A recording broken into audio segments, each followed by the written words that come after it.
Hello. This is a number theory video on prime numbers and prime factorization. It's week 6 of Math 407 at Western Illinois University. Here's kind of my outline for this week. First thing we're going to do is use the factor table to find the prime factorization of a number.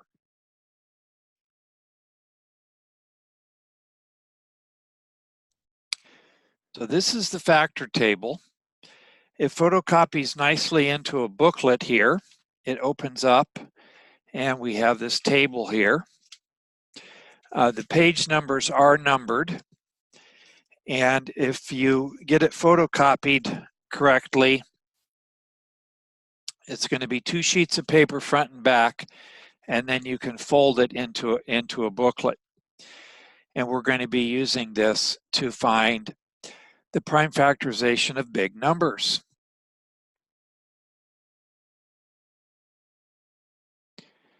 Okay, so I've brought up the factor table, and let me show you how to use it.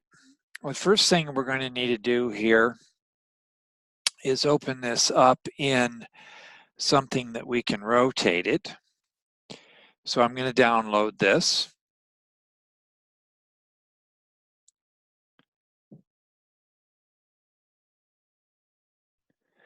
Okay, I have the file opened up in the Adobe Reader here. And here in the View menu is Rotate View.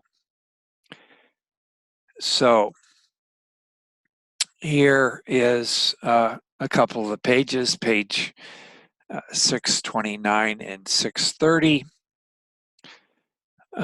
This needs to be rotated.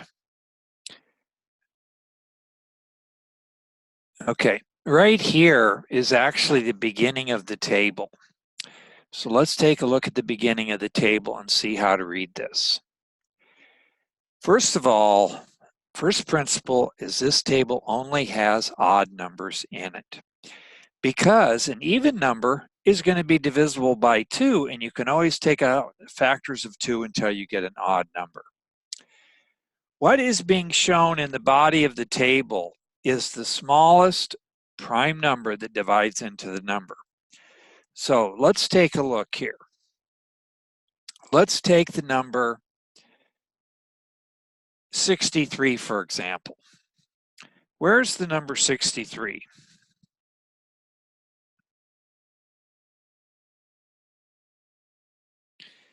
I find 6 right here, and I use the column 3, and that makes a 2-digit number 63, and 3 is the smallest prime number that divides into 63. So what you might do is take 63 divided by 3 and get 21. Then find the smallest prime number that goes into 21. Well, 21, let me change my color here. 21 is going to be right here. The smallest prime number that goes into 21 is also 3. So I would take 21 divided by 3 and get 7. The number 7 would be, and let me get a third color. The number 7 would be right here, 0, 7, kind of trivial. When you see a dash, that means you have a prime number. So let's take, for example, 89. Let's look at this table and see if 89 is a prime number or not. 89. Here's 8. Here's 9. And we see a blank. The blank means it's a prime number. Okay, so those are the small numbers. Now let's see if 861 is a prime number. I find the first digits here, 861 here, and we see that 861 is not prime, it's divisible by 3. However, 863 is prime. 3 divides 861. By the way, we could use a divisibility test on that. But the nice thing about this table is it's useful for things I can't do the divisibility test on. All right, so there's some simple examples. Now let's do something significant. I'd like to find the prime factorization of 803. So we come over to our table and find 803. By the way, this is much easier to use the print table than the computer, but since this is an online video, I have to do it. 803 is right here. 803 is divisible by 11. So I'm going to take 803 divided by 11 on a calculator.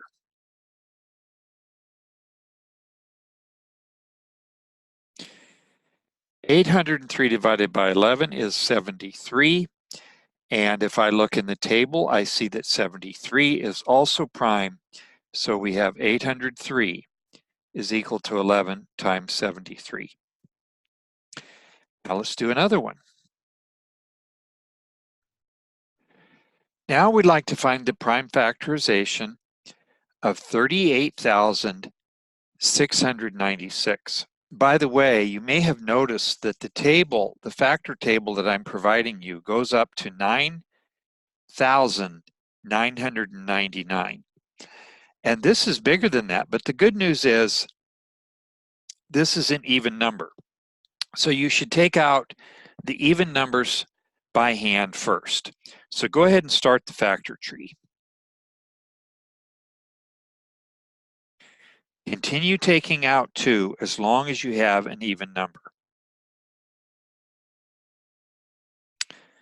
So far, I have 2 times 2 times 4,837. Now we need to look up 4837 in our factor table. 4837. Here are the first 3 digits, and the final digit is at the top. 4837 is not a prime number. 4831 is a prime number, but 4837 is divisible by 7. So I'm going to need to divide that by 7 on a calculator. I get 691. Now I need to find out if 691 is a prime or not, so I'm going to go back to my table. 691. Here's 69, and here's the 1 column, and I do see the dash right here. So 691 is a prime number. So now I can write my prime factorization. My prime factorization, 38,696 is equal to 2 cubed times 7 times 691. Our next topic is the sieve of Eratosthenes. This is a very interesting thing historically because this was made up by a Greek mathematician. I believe he was in Alexandria in Egypt. So, but there are some nice websites for the sieve of Eratosthenes, and this is also explained in our book.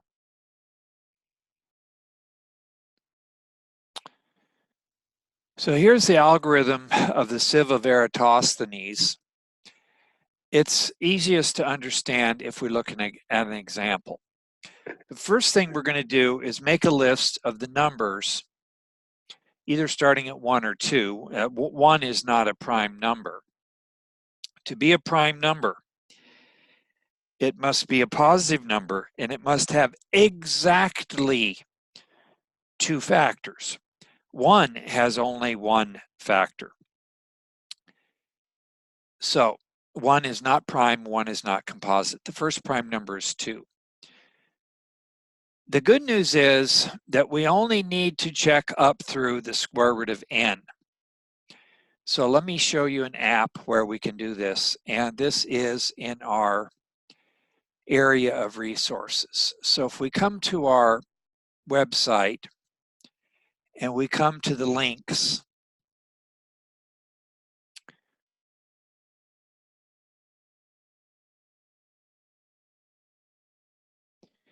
here I am at the links, which is underneath our resources. And right down here is the visual illustration of the the sieve of Eratosthenes is what we want tonight. And here it is. Now, the first thing I would do is I would speed this up. This is the speed here.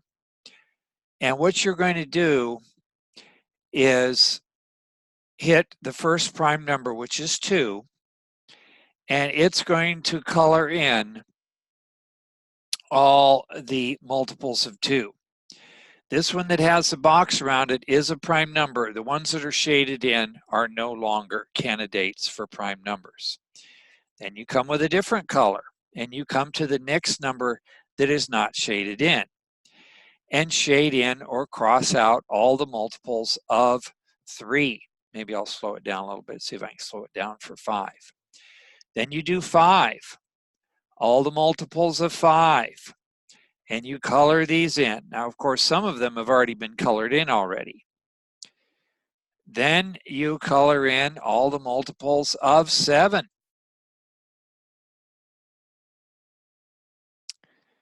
And this eliminates those. Now, we are done.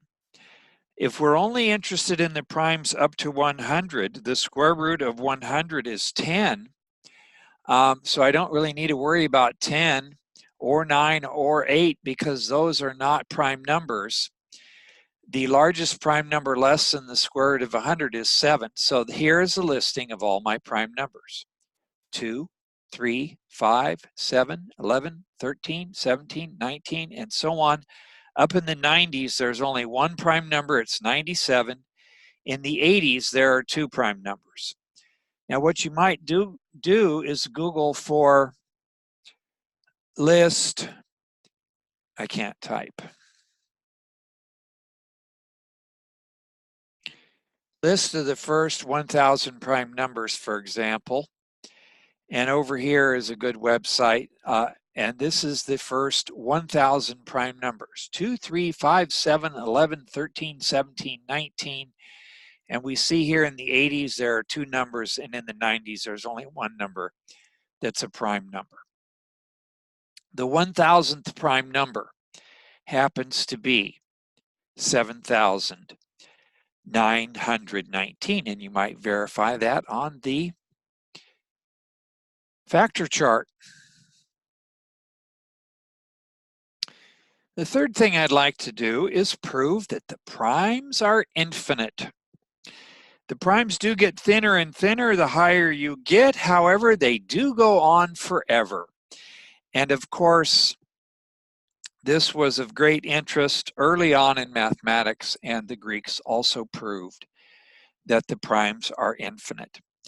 My proof is going to start out similar to the one by our author, but my proof is going to end up a little bit different. Well, the end will be the same, but the second half of the proof will be a little bit different.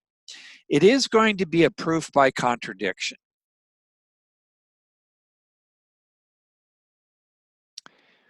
What is a proof by contradiction? In logic and mathematics, a proof by contradiction is a form of proof that establishes the truth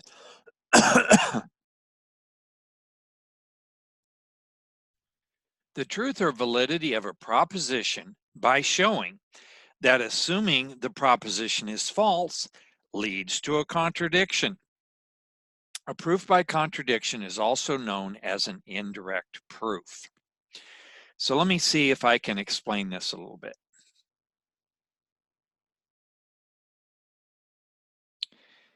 Let's say we're trying to prove the statement if P then Q. P is our given information, and Q is our conclusion. Now, Q is either a true statement or a false statement. There's only two possibilities. So what we do here is this is a proof, so we should start out by saying that this is a proof. We're going to assume, and sometimes for emphasis, we write down for the purposes of contradiction. For the purposes of contradiction.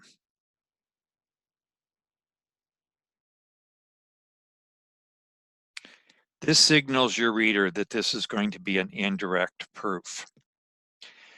You start out with not Q, the negation of the Q statement. And one thing about an indirect proof is it kind of gives you a little bit of extra information. And then you start logically making deductions until you get to a contradiction. It might be, for example, and I'm just making up this example, that you get to something like x equals 19. And then later on in the proof, you get to x equals 3. That's a contradiction. You cannot have x equals 19 and x equals 3 at the same time. So the ending of a proof by contradiction always ends the same way. Once you arrive at your contradiction, you state this is a contradiction.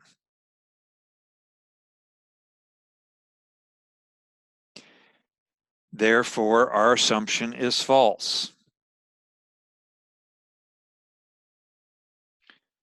Therefore, 3 dots, our assumption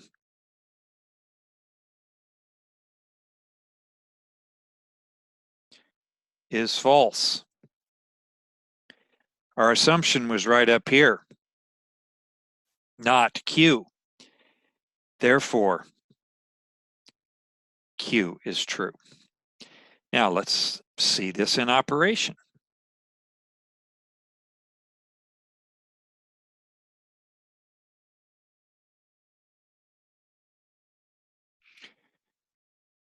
Okay, take down the following proof in your notes. Pause the video as needed. We want to prove there are infinitely many primes. Now, there's two possibilities. Either there are infinitely many primes, or there are not infinitely many primes, which means there's a finite number of primes. So, here's my proof. I'm going to assume, for the purposes of contradiction, that the primes are finite. The opposite of being infinite is finite. So I am assuming, for the purposes of contradiction, that the primes are finite. Well, what does that mean? That means they come to an end. Here's a list of the primes. P1, P2, P3, P4, all the way up through PK. I don't know how many primes there are, but I do know they come to an end. Maybe there's 33,000 or something like that. It is going to terminate at some point. Now, what we're going to do is take this finite list. This is not an infinite list. It is a finite list. We're going to take this and we're going to form a big new super duper number, and I'm going to call it P star. P star. P star is equal to the product of all of our primes, P1 times P2 times P3 up through PK, and then I'm going to add 1 to it. This is going to make a super duper big number. Now, you might think about what this P star is. On the one hand, it's bigger than any of our prime numbers, so therefore, it's composite. On the other hand, it's not divisible by any of the prime numbers, so we're going to have a contradiction. So let's see how the rest of the proof goes. P star is larger than all the primes. Therefore, it is composite. Now, if we think about the division algorithm, if I would divide by P1, if P1 was my divisor, here would be my quotient, P2 times P3 up through Pk, and here would be my remainder. If we divide P star by P1, we get a remainder of 1. P1 is not a divisor of P star. Similarly, if we divide P star by any prime number, the remainder will be 1.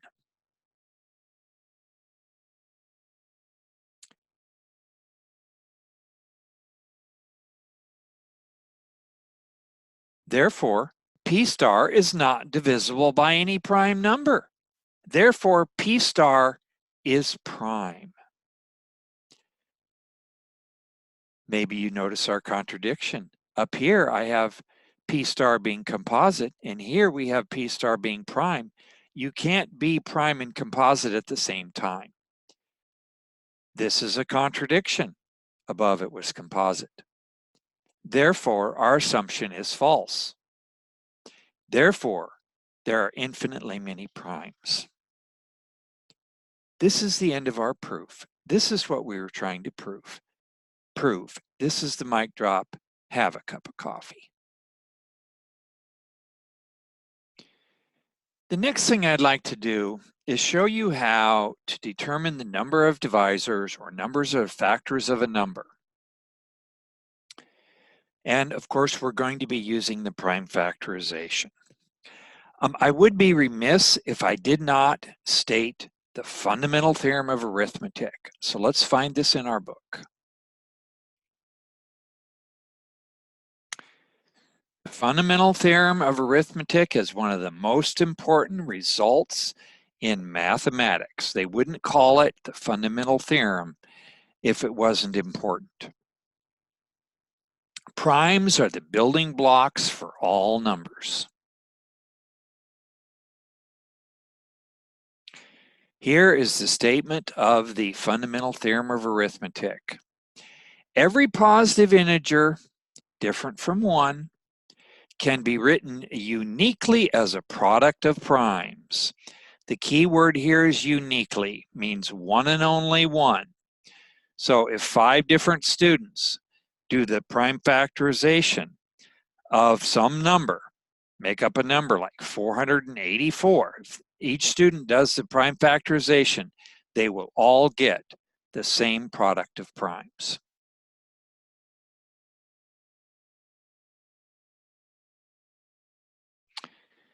Okay, so what I'd like to do here is take a look at this big number, the 38,696, which we have the prime factorization for, and take a look at the number of factors. And I'm going to kind of show you conceptually how to do this, and then I'm going to show you kind of the formula.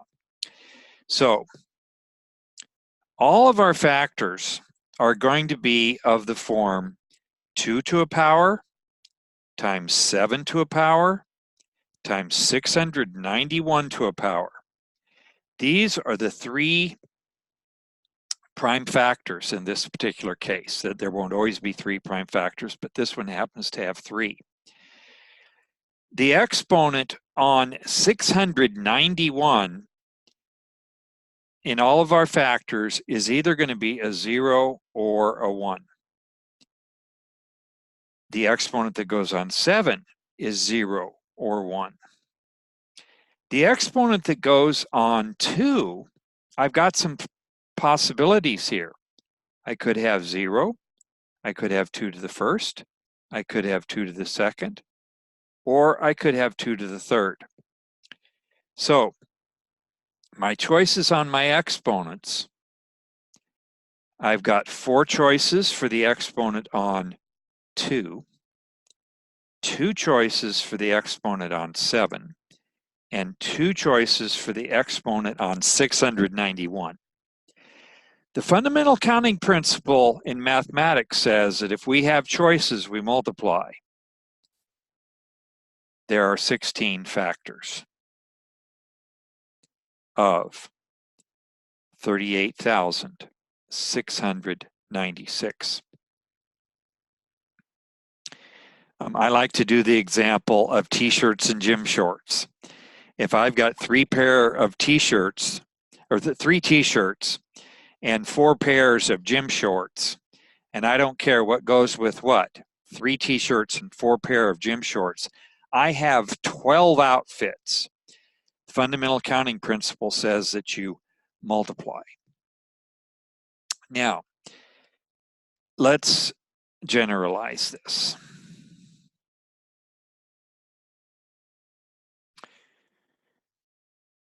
Okay, so let's say our number n is, in its prime factorization form, p1 to the power of e1 times p2 to the power of e2 times p3 to the power of e3 through pn, or pk, we'll say, times, pk raised to the power of ek.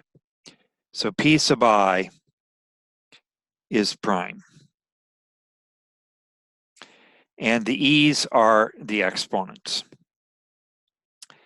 The number of factors of n. Number of factors of n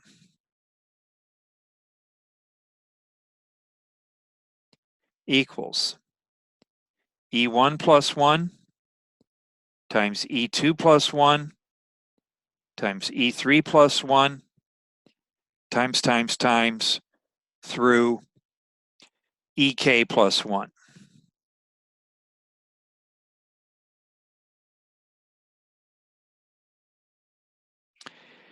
And the reason we have the plus 1 is because I can have an exponent of 0. In fact, all the exponents could be 0. If all the exponents are 0, that gives me the factor of 1.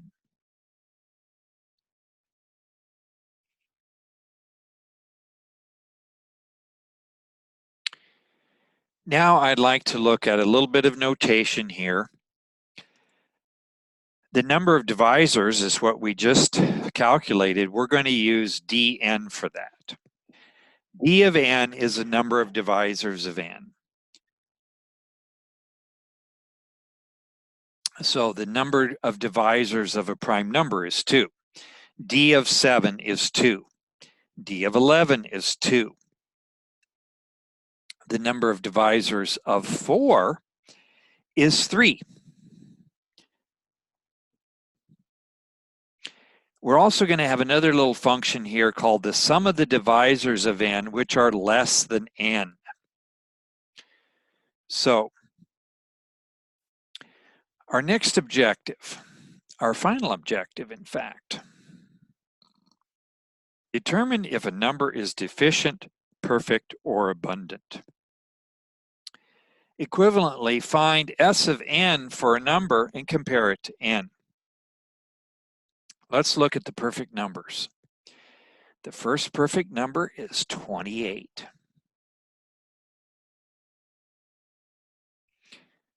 I'm sorry, did I say the first perfect number is 28? The first perfect example that I'm going to do is 28. The first perfect number is actually a 6. Let's show that 28 is a perfect number. So the first thing we do is we list the factors of 28. 1 and 28, 2 and 14, 3 does not go in, 4 and 7. And then we take the sum of the numbers not including 28.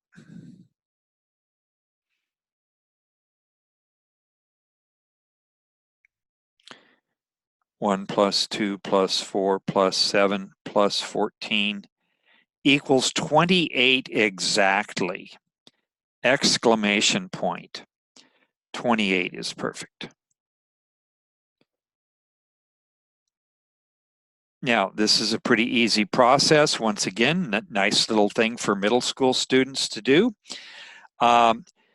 Determine if, well, let me give you the other terms. If you add up the divisors less than the number and you get something smaller than the number is called deficient. Oh, poor thing, it's deficient. If you add up the divisors and you get a sum that's greater than the number, it is abundant. So let's do 27. The divisors of 27 are 1 and 27, 3 and 9. So if we add up 1, 3, and 9, S of 27 is 13. I forgot to put my notation up here. S of 28 equals 28. S of 27 is 13. Since 13 is less than 27, this means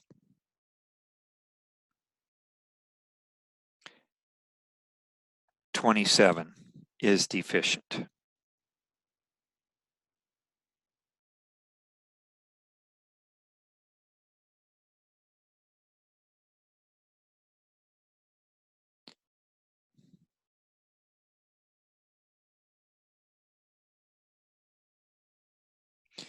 By the way, I found a nice website here, kids.kindle.co/perfect number. And this is designed for kids, and it talks about perfect numbers and gives some other interesting facts about perfect numbers and Mersenne primes.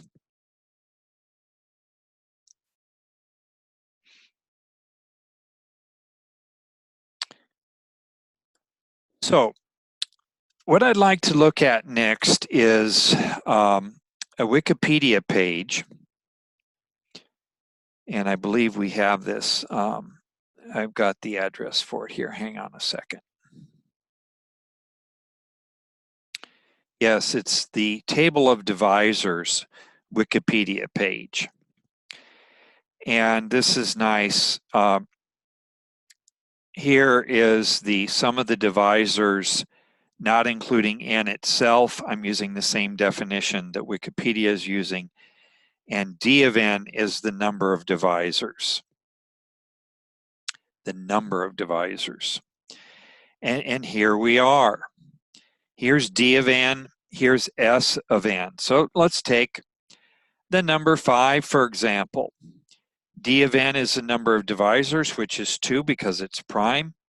And the sum of the divisors less than the number is 1.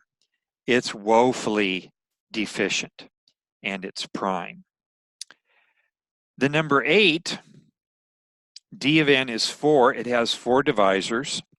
And the sum of the divisors less than 8, 1, 2, and 4 is 7. It is deficient, and it's composite. By the way, this term highly abundant, don't worry about that. It's kind of an odd term and not a common term. So don't worry about being highly abundant or not. So we have 6, which is a perfect number. We have 28, which is a perfect number. Here's 30. 30 is kind of interesting. 30 is an abundant number. D of n, it has 8 divisors, and if we add up the divisors less than 30, we get 42, and 42 is larger than 30, which makes it abundant.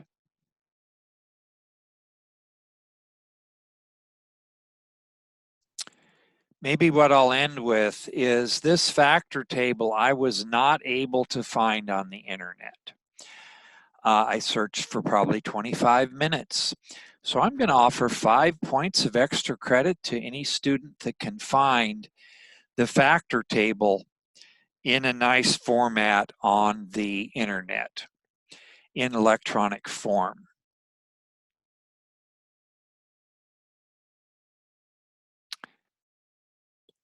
This has been a video on prime numbers and prime factorization. Much more very interesting information can be given, and maybe we'll bring up some of those things in the discussion boards, but I think I'll bring this video to an end. Have a great day.